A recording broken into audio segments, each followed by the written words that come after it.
Hey, what's up, guys? It's KDK here. And for those of you who follow my Facebook and other public pages and also my Facebook groups, we have the brand new Radxa X4. Now, right now, a few people have been able to order this board. It will be releasing, I think a few second batches will be going out for the month of August. But this is the true Raspberry Pi 4, Raspberry Pi 5 replacement. If you guys have known, you've seen a lot of videos out there where a lot of single board computers would claim, is this a Pi killer?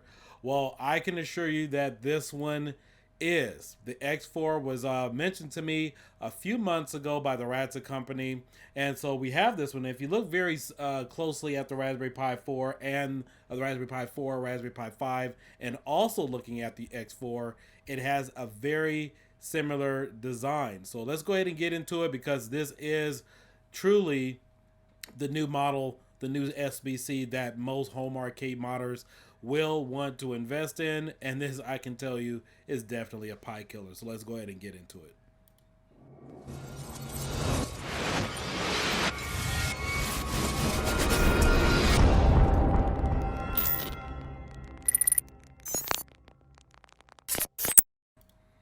All right, so what makes the X4 so special? Well, first of all, it is running an Intel processor N100 quad-core processor up to 3.4 gigahertz. Now, if you look at this, it's the exact same form factor as the Raspberry Pi 4. The only difference is they were able to squeeze an M.2 adapter or M.2 plug-in directly here on the board. And it also has a Raspberry Pi or Raspberry 2040 chip on here as well. If you guys remember, the X2 also has that. So you have that Raspberry Pi 2040, RP 2040, I'm sorry, chip directly installed on here for better optimization. Now, typically chips like this, which are Intel based, if you guys are familiar with your mini PCs, which has like the Intel Celeron processors, which will usually average about 127 to about $200, it is the exact same chip. So that is the only difference, is this is running x86. This is not running an ARM based processor, and that's usually the problem when we're running in terms of emulation, in terms of bottlenecks and so forth. But this thing is definitely promising in order to perform and do what it definitely needs to do. With this, we also have a heatsink. The heatsink has to be sold separately. It is $15.98. Some of these other websites will also sell them to you for about $23, including shipping. So it is a bit pricey. Now, the only odd thing that I did happen to see in regards to this chip is that the form factor is a little different, and it kind of caught me off guard. It has a USB-C connection here, but typically some of the single board computers like the UE2 X1 that I've showed, and also several other ones, when they are using some type of Intel-based chip, they're using a barrel jack connector with a roughly about 12 volts as well. But however, this one's using a USB-C connection. You also have two HDMI ports here for your connectivity. You also have your audio jack here, and you have three USB 3.0s. Normally you would get two USB 2.0s here, and then of course you would have your standard USB 3.0s here, but you get three, and then you get one USB 2.0. You also have your Ethernet port over here, and of course we have our GPIO pins. Now, the weird thing is that, again, there were two things that kind of caught me off guard. One, typically a board using an Intel based processor. I haven't seen any other single board computers that have this type of connection. They all use a barrel jack, but it's using USB-C. So I hope that's not limiting the full potential and power of this. And also the UE2 X1, all of those with those Intel processors have a heat requirement limit of about 105 degrees. Well, this one only lets you get up to about 60. So I hope there's not some type of power constraint there. As you can see here, this is a quad core base processor, 3.4 gigahertz of turbo. Typically, some of the other single board computers that I've shown only go up to about 2.4 to about 2.7 on the burst. And then, of course, we have our HD graphics that gives us up to 750 megahertz. Now, most of you are probably wondering, well, Keo, how does this compare, in terms of emulation? What will I be able to run on here? So, based on our experience, as you guys know, there's another guy in the community that I talked to. We've been doing a lot of testing with some of these same single board computers in this particular genre. you will be able to run some Xbox games on here. You will be able to run maybe one or two PlayStation 3 games. The Ninja Turtles game, you will be able to run. We've done that on even other boards that aren't as powerful. Now, in terms of the operating system, this is a Windows x86 based processor. You can use Windows, Ubuntu, and also Linux. Linux x86 kicks the crap out of Linux-based ARM. Most of you are familiar with ARM processing. You have, if you've had the X2L, the Palm Shell, and also the UE2 X1, you will see some great performances out of that. However, you will see better performance if you use Linux on this as opposed to Windows, because it's not running a bunch of stuff in the background. So you will, or you should be able to run your Xbox, your basic Xbox, not Xbox 360, but the original Xbox games on here. I've ran this on very similar base hardware. If you have, let's say, Batacera, or some other type of front end, coin ops, whatever, all those should be capable of running on this type of board. This is not the type of board you get like a Raspberry Pi 5, Raspberry Pi 4, or an Orange Pi or a ROG Pi 5B using the RK3588 chip.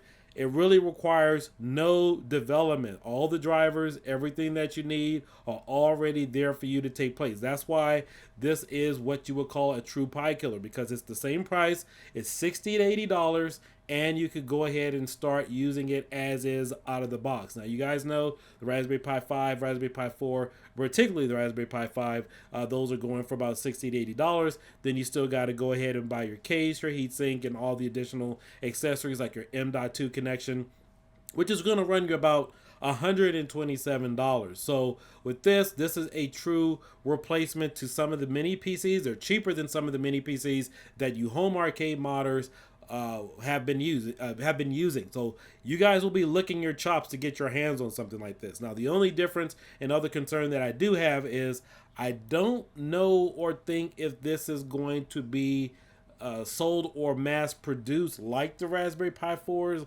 like the Raspberry Pi 5s. I have no idea how many of these they've actually made. I know right now people in Australia and other parts of the world have been able to order these single board computers. So again, I don't know if these are, I don't know the size of Radxa. I don't know how they compare to the Pi Foundation, but from my experience and what I've looked at in the past few months, some of these boards aren't quite in robust in terms of plentiful supply like a Raspberry Pi 4, Raspberry Pi 5, and some of the other single board computers out there. However, this thing will kick the crap out of a lot of the other single board computers. And if you guys have watched some of my other commentary in the past year and a half, a lot of these new single board computers like this have made a lot of other boards out there on the market obsolete. Typically, you guys are looking for the price to performance capability.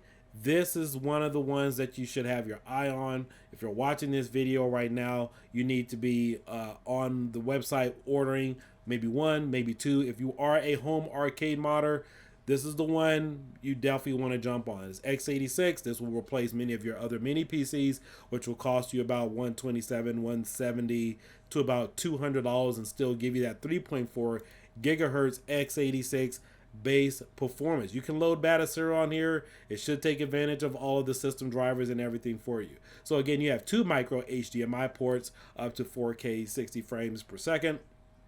You have two SPI on there. You have UART on there. You also have your programmable IO and GPIO pins on there. You can remote start this thing if you want to, turn it on, turn it off. And again, it does have the Raspberry Pi RP2040 chip installed. Again, you have wake on, auto on, those are the things I've just mentioned. Power requirements, you should be able to use the existing Raspberry Pi 5 power supply if you already have one of those. You have a 12 volt, 2 amp minimum USB-C port connector. 25 watts is recommended, which again, this is what the Raspberry Pi 5 uses. And that's only if you're using all USB 3.0s and so forth. I don't anticipate a lot of people really using any of that. And again, here's the breakdown of this. And again, this is the, I wouldn't say cause for concern, but this is the only thing that really catches my attention, is because these Intel-based chips, they're typically going up to 105 degrees Celsius. They're not at 60 degrees Celsius or what you would normally find one of your other single board computers. So that is something to kind of be aware of when looking at this. Comes with LPDDR5 memory. You have your Intel processor here for N100. So again, I really wonder what the temperatures are going to be, because they do get quite high. They do have two different, I think 3 different models available. You have the 4 gig, the 8 gig standalone, and then of course you have an 8 gigabyte 64 gigabyte with eMMC soldered on there. I have one of these on order. Plus, I did speak to my Radxa rep. They are sending me one for review, so you guys will get a full review on this. And I do already have a specific build that we will run on this particular board. Again, it doesn't really need development. This is something I already have, but I have something that's bootable and universal. NVMe SSD slot here makes me wonder why they didn't install this on the Raspberry Pi 5 or the Raspberry Pi 4. A lot of the single board computers already have this type of connectivity installed. Again, you're getting your USB, your 2.5 gigabyte Ethernet port, and this does have Wi-Fi 6. I think you have an option of Wi-Fi 5 and also Wi-Fi 6 for Bluetooth. Yeah, Bluetooth 5 or Bluetooth 5.2, depending upon which model you have. But overall, you guys are going to be impressed with this. Obviously, we have to wait till we get the physical unit in there just to make sure everything is on par and what it is we are getting. But for the most part, looking at these specs, this is the one you guys are going to have. This is the one most arcade modders should be or want to adapt to. It's not ARM. You don't have to wait for a particular group to manufacture, put RetroPie or something on this. This is a standalone computer. And typically, most of these kind of boards, many moons ago, a couple of years ago, average between $300 to $500. Something like this would have cost you $500. And we've seen some drastic cost drops recently. We've seen some dynamic changes in the marketplace within the past year and a half, ever since the Arcade 3588 came out at the end of 2022. We've seen a lot of boards become obsolete. We've seen boards like this. Again, you're getting an x86 processor, 3.4 gigahertz with 750 megahertz full power for the same cost as an ARM-based Raspberry Pi 5 or Raspberry Pi 4. This is a no-brainer. Again, if this came out a few years ago, same price to comparison, most of us would have jumped on things like this. You will be able to run your NFL Blitz, Killer Instinct, Carnival, full speed as optimization as emulation should. This should allow you to run all of your PS2 games without any issues or not much any tinkering, as you guys have seen me do in the past on this particular channel, because x86 compared to ARM can run more complex computations as opposed to ARM. And I don't think that's one of the things that's really been talked about too much. And again, please keep in mind, a lot of the perspectives that I'm giving you guys here today is solely based not only just on my own performance, but more or less from emulation. I haven't done an apples to apples, oranges to oranges type comparison with a lot of other programs, such as, let's say, AI or maybe some of the other programs. Now, it could be, but please keep in mind that a lot of the commentary and everything that I'm giving you is more or less from a gaming and emulation perspective. So again, I would have to spend a lot of time comparing some of the ARM-based programs compared to x86. But keep in mind, the development is already there, guys. You know, typically one of the things that you hear in the Raspberry Pi community is that the Raspberry Pi community is much larger than what you have for, let's say, the Orange Pi, Banana Pi, and a lot of the other single board computers that are out there. The development and the work is already there. That argument is completely dead, and it can't even make sense or even be used in this shape, form, or fashion when compared to this kind of board, because it is x86. So make sure you guys like and subscribe. I will have more information in regards to this board.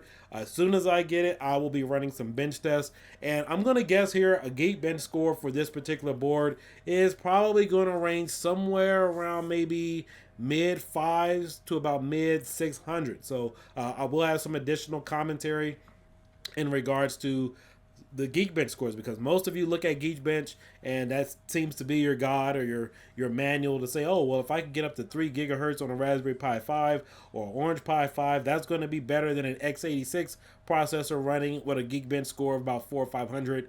I'm telling you, that is completely false. You cannot look at a Geekbench score and determine if a board is going to be better than another board if you're not factoring in the architecture of the chip, and you're not factoring in the environment of the OS, and you're not factoring in some of the other compatibilities of that single board computer. You cannot look at that. If you guys have seen my previous videos, we have PlayStation 2 emulation as well as some other gaming emulation that is outperforming the Orange Pi 5 and a Raspberry Pi 5 with twice as much Geekbench score as compared to those type of boards. So I'm excited. I can't wait to get this, run some good tests on this.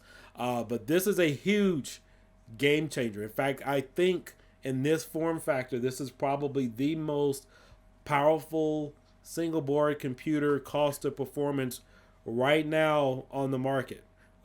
Again, we'll really have to. I'm really skeptical about that. The processor or the heat requirements. I hope there's not a bottleneck in terms of performance. But because it only goes up to 60 degrees, and again, normally you get 105 if you look at other chipsets in this range that are x86. So we'll have to wait and see. But again, this was a nice little unit. I can't wait to get my hands on it. They don't have any cases right now. This is only the heatsink for $15.98. But this is well worth the environment. I can tell you I've already ordered one with taxes. It came out to about $101 just for the board. And with the heatsink, with shipping and taxes and crap, it came out to about $23 a little bit over there. So I will catch you guys later. Peace out. You guys have a great day. Bye-bye.